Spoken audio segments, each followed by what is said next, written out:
So during this academy, one of my presentations that I'm very excited about is about brolucizumab and is it better than what we have?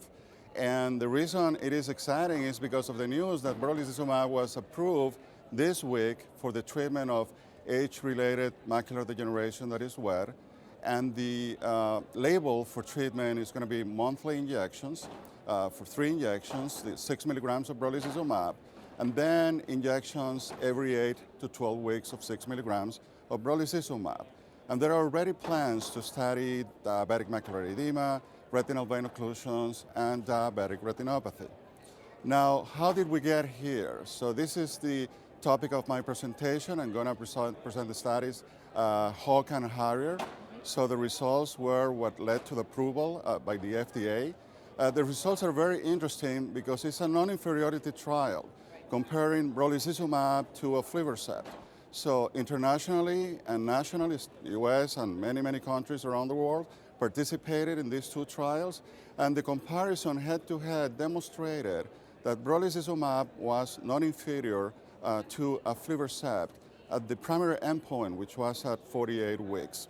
The study continued during the 2nd year following the patients and demonstrated that that non-inferiority was maintained at year 2.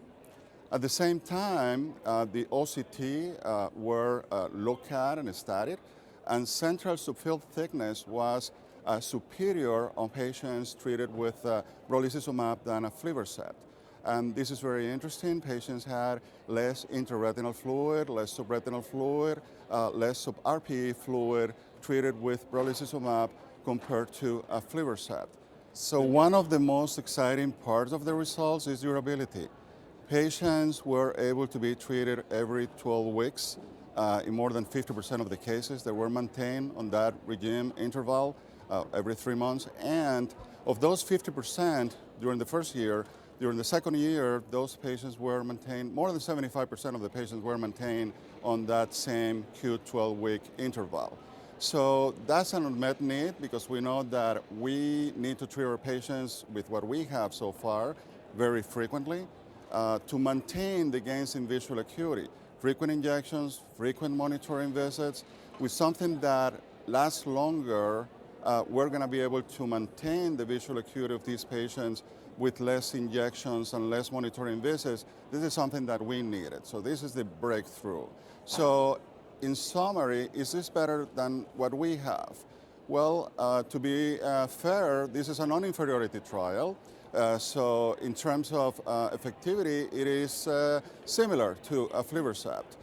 Safety, there were no safety concerns. It was similar between brolucizumab and aflibercept and similar to other anti-VEGF trials as well. But in terms of durability, I think there is a significant advantage in the majority of patients treated with brolucizumab. And if cost is similar or comparable, and I have heard that's going to be the case, to aflibercept or ranibizumab, this is a game changer. We're going to be using a lot of brolucizumab, and it's going to change the way we treat wet AMD in our practices. And I thank you so much for the opportunity to share this information with you.